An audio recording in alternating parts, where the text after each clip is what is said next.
சேலை கட்டும் பெண்ணுக்கு ஒரு வாசம் உண்டு, கண்டதுண்டா? கண்டவர்கள் சொன்னதுண்டா?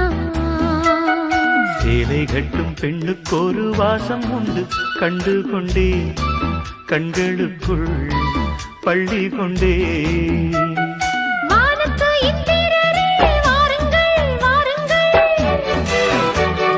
பெண்ணுக்குள் என்ன இன்பம் கூறுங்கள் கூறுங்கள். இதுபோல் இதமோ சுகமோ உலகத்தில் இல்லை. இவளின் குணமோ மனமோ மலருக்குள் இல்லை. சேலை கட்டும் பெண்ணுக்கு ஒரு வாசம் உண்டு, கண்டதுண்டா? கண்டவர்கள்